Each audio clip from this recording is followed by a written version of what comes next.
There are weapons so inhumane, so terrifying, that the world didn't just protest.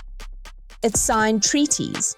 It passed laws. It said, enough is enough. These are weapons that kill long after the battlefield goes quiet. Weapons designed to destroy bodies and souls. Today, we're exposing the darkest tools of war and the moments that finally pushed humanity to outlaw them. First used on a mass scale in World War I, chlorine gas, phosgene, mustard gas turned trenches into gas chambers. But it wasn't just soldiers. Winds shifted. Villages downwind choked to death. By the end of World War I, over 90,000 had died from gas attacks. Then came Ghouta, Syria, 2013. Over 1,400 civilians, including children, died in a sarin gas attack. That was the final straw.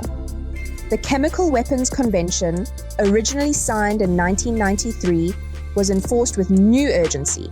Today, nearly every nation is on board. During World War II, Japan's Unit 731 dropped plague-infected fleas over China. In the Cold War, the US and USSR developed anthrax bombs and engineered smallpox for warfare. But in 1979, a leak from a Soviet lab in Sverdlovsk released anthrax, killing at least 66 people. That event triggered global outrage. Combined with fears of uncontrollable pandemics, it led to the Biological Weapons Convention of 1972, banning all development and stockpiling. Why were they banned? Because a weapon you can't control can destroy everyone. Cluster bombs don't just explode once. They release dozens of smaller bombs, many of which fail to detonate immediately. They turn into landmines.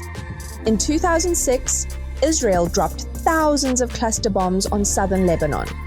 Up to 40% failed to explode. And children died playing with them years later. That war reignited calls for a global ban. In 2008, the Convention on Cluster Munitions was signed. More than 110 countries have agreed.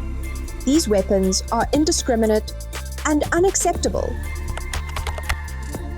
Landmines are used in every major conflict from World War II to Vietnam to Afghanistan. But it was the aftermath of the Cambodian Civil War that opened the world's eyes. Over 4 million landmines were buried across the country. Even today, farmers lose limbs. Children die. The war is over, but the weapons are still killing. That horror sparked the 1997 Ottawa Treaty, banning anti-personnel mines.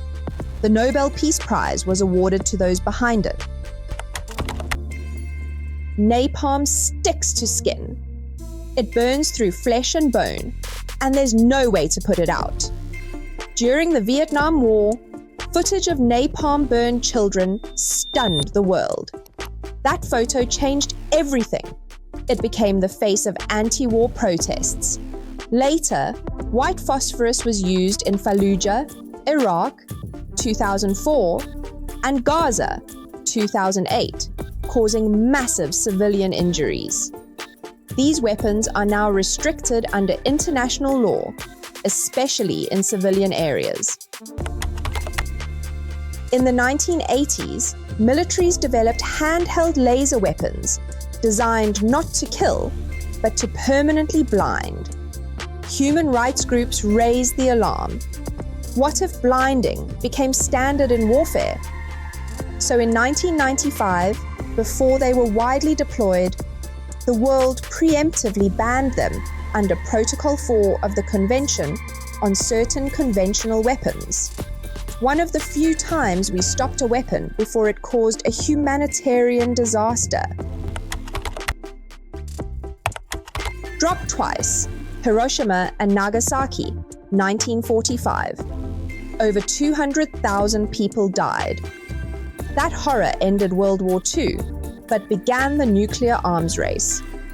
Though not fully banned, treaties like the NPT and Treaty on the Prohibition of Nuclear Weapons, 2017, aim to prevent future use, because we know what happens if they're used again. Used by the US in Iraq, Kosovo, and Serbia, these armor-piercing shells leave behind radioactive dust. Studies link them to birth defects, cancer, and environmental devastation, still legal, but increasingly criticized worldwide. Used by Russia in Chechnya, by the US in Afghanistan, and again in Ukraine. These bombs suck oxygen from the air and from your lungs before detonating. Not banned, but described by rights groups as inhuman and indiscriminate. These weapons were banned not just because they kill, but because of how they kill. They torture, they maim, they haunt survivors long after the war is over. And in every case, it took a tragedy, a photograph, a massacre, a moment that forced the world to say, we can't allow this anymore. Yes, Syria used chemical weapons in 2013 and again in 2017. Russia and Ukraine have both used cluster munitions. Landmines are still active in over 60 countries. Banning a weapon is just step one. Enforcing it, that's the hard part. Please subscribe and like the video, as it motivates me to keep going. Don't forget to leave a comment on any topic you'd like to see me cover. Otherwise, thank you, and I will see you on the next one.